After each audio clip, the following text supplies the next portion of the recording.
Thương Vũ Kiếp, tập 27, đêm soát nhà. Thời khắc lúc đó là 4 giờ 30 phút chiều, ngày 22 tháng 7 năm 1999. Chuyến xe bus đường dài, xóc nảy, mang theo những người tu luyện đang tiến về phía trước. Nhưng khi chỉ còn cách ngoại ô Bắc Lĩnh khoảng 3 cây số, chiếc xe bất ngờ bị cục công an chặn lại. Lực lượng cảnh sát ập lên, kiểm tra giấy tờ và trực tiếp dẫn Lục Thanh cùng Bạch Phi đi. Nguyên do là vì sao? Chính là xuất phát từ việc Lục Thanh quả quyết giành lấy bản phát sáng này, khiến nhà máy cơ khí báo động, dẫn đến việc toàn huyện Tiểu Thành phong tỏa bến xe và bộ lưới chặn bắt dọc đường. Khi Lục Thanh và Bạch Phi bước xuống xe, sự thông dong của họ lúc này thật sự là một sự hy sinh vô ngôn. Bước đi giữa vòng vây của cảnh sát, họ giữ ánh mắt kiên định, nhìn thẳng về phía trước. Hai chàng trai tuyệt nhiên không hề quay đầu, không trao lấy dù chỉ một ánh nhìn cho Hồng Lăng và Lưu Kiếm Phong vẫn còn đang ngồi trên xe. Đó là một quyết định thầm lặng để bảo vệ những đồng bạn của mình. Họ mong hai người kia không bị lộ diện, có thể thuận lợi lên tỉnh hoàn thành sứ mệnh duy hộ Đại Pháp. Đứng trước những viên cảnh sát đang chấp hành nhiệm vụ, Lục Thanh không mảy may khiếp sợ. Chàng dõng dạc, khẳng khái nói rõ. Chúng tôi là học viên Pháp Luân Công. Chúng tôi đi thỉnh nguyện, muốn dạng thanh chân tướng cho chính quyền. Từng câu, từng chữ oai phong lẫm liệt, tỏa ra hào quang của chân tướng. Sự điềm tĩnh và thuần chính ấy thực sự khiến các viên cảnh sát vô cùng kinh ngạc. Khí thế trấn áp hừng hực ban đầu của họ lập tức tiêu tan, thay vào đó là cảm giác bối rối, đuối lý, như thể chính họ mới đang là những người làm sai vậy. Tại cục công an khu vực, một tình huống khá bất ngờ đã diễn ra. Có lẽ vì cảm động trước tinh thần của hai chàng trai, cảnh sát không hề làm khó dễ, họ chỉ thẩm vấn qua loa, rồi mời cả hai một bữa cơm tối vô cùng thịnh soạn. Lục Thanh khẽ nháy mắt với Bạch Phi, phát ra một tín hiệu tĩnh lặng, ý bảo hãy ăn đi, đừng để họ nghĩ đệ tử Đại Pháp sợ hãi đến mức nuốt cơm không trôi. Dẫu cho thức ăn trong miệng lúc này đối với họ nhạt nhẽo và khó nuốt như đang nhai sáp. 8 giờ tối, chiếc xe chuyên dụng chìm trong màn đêm đưa Lục Thanh và Bạch Phi trở về Tiểu Thành. Đích thân cục trưởng cục công an Tiểu Thành, Trương Quốc Hoa, đến áp giải. Xuyên qua khung cửa sổ, ánh đèn vung vụt bay lại phía sau. Lục Thanh vững vàng tranh luận cùng cục trưởng Trương suốt dọc đường đi. Trong khi đó, Bạch Phi ngồi cạnh kiên định khẳng định một câu, ý kiến của Lục Thanh chính là ý kiến của tôi. Bất chợt, Trương Quốc Hoa mỉm cười, ông không tranh luận nữa mà vặn mở chiếc đài radio trên xe. Từ chiếc đài nhỏ bé ấy phát ra một bản tin tà ác, đó là thông cáo về 6 điều cấm đối với Pháp Luân Công do chính quyền ban bố. Lời phát thanh vang lên lạnh lẽo. Đột nhiên, mọi âm thanh tranh luận trong xe ngừng bặt. Bầu không khí rơi vào một sự tĩnh lặng đến ngột ngạt. Chỉ còn lại thanh âm của tà ác đang bủa vây trong không gian chật hẹp ấy. Nếu nhìn từ một góc độ siêu nhiên, lúc này vòm trời vũ trụ đang chấn động. Thanh âm trên đài phát thanh kia tự như đê vỡ, lan tràn từ thành thị đến nông thôn. Và trên 9 tầng trời cao, vô số nhân tố hắc ám với mật độ dày đặc bao trùm, che mất đi ánh sáng chân tính của chúng sinh. Đại vương khủng bố tà ác Satan giáng xuống trong một cơn sóng đen cuồn cuộn, quét sạch thiên tính của con người trong một đêm tháng 7 đen tối. Ý chí của các thần đảo máu đồng loạt đắng thẳng thứ năng lượng hắc ám đó vào mỗi đệ tử Pháp Luân Đại Pháp trên mặt đất. Áp lực từ tầng không gian ấy lập tức hiển hiện nơi trần thế.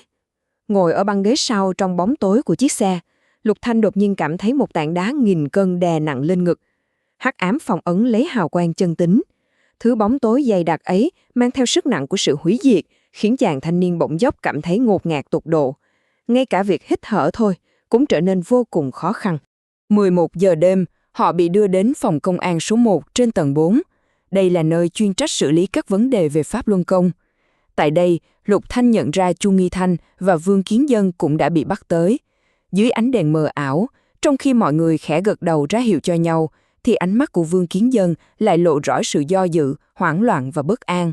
Ông hoàn toàn không dám nhìn thẳng vào mắt Lục Thanh. Cuộc thẩm vấn diễn ra vô cùng gắt gao.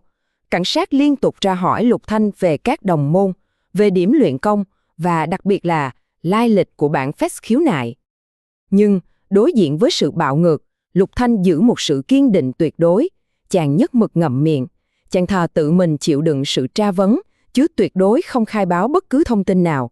Chàng kiên quyết từ chối việc bán đứng những người bạn tu luyện của mình trong thời khắc đại nạn lâm đầu. Sự im lặng của Lục Thanh đã chọc giận lực lượng chức năng.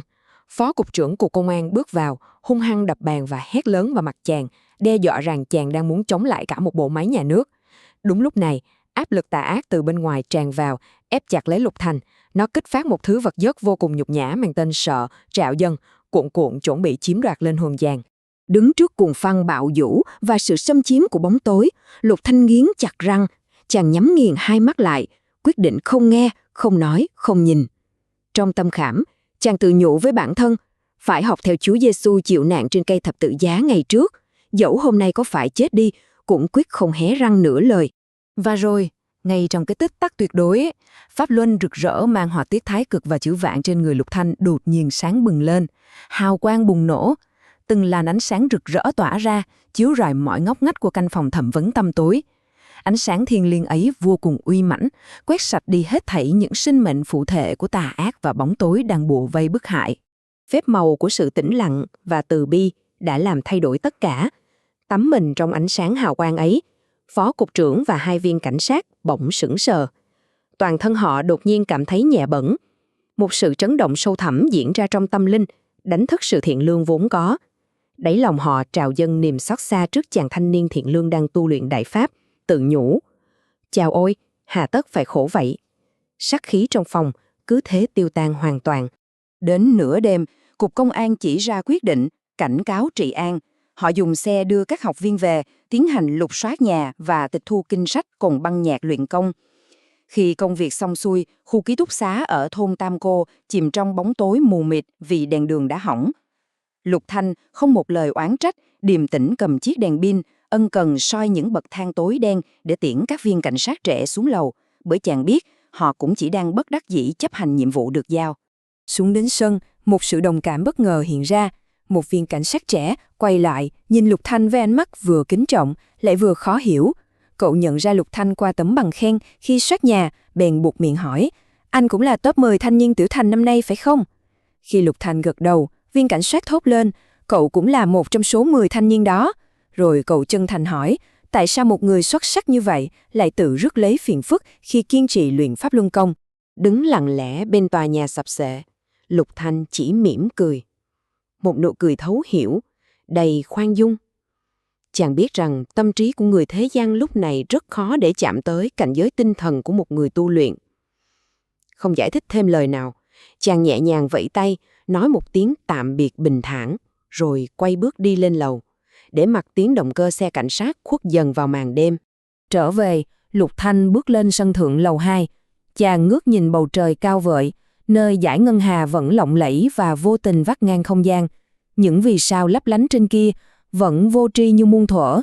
Dường như đối với chúng, pháp nạn thảm khốc đang diễn ra nơi trần thế này chỉ đơn thuần là một màn khảo nghiệm cự đại, một lò luyện vĩ đại để đại cát tìm vàng, xem ai mới thật sự là đệ tử đại pháp kiên kiên định định. Giữa tiếng ếch nhái râm ran nơi ngoại ô đồng vắng và gió đêm lạnh buốt, Lục Thanh không màng đến những lời thì thầm vô cảm của các vì sao. Trong sự tĩnh lặng tuyệt đối, chàng thành tâm gửi một niệm trong trẻo hướng về sư tôn.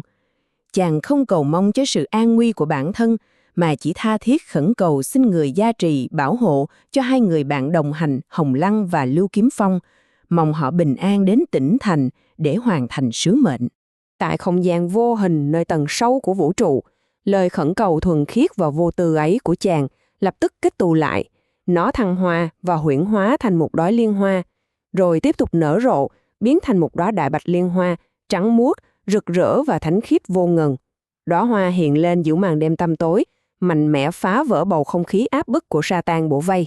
Đóa đại bạch liên hoa khổng lồ ấy mang theo ánh sáng từ bi, xé toạc gầm trời đen kịt của đêm tháng 7, oai hùng bay về phía chân trời xa, hướng đến nơi những người bạn đồng hành của chàng đang trên đường tiến bước. Xin mời quý vị đón xem tập tiếp theo của Thương Vũ Kiếp. Câu chuyện quý vị vừa nghe được kể lại từ nguyên tác Thương Vũ Kiếp của Chánh Kiến.net. Để đọc trọn vẹn thiên truyện, xin mời quý vị ghé thăm trang Chánh Kiến, chánh kiến.org.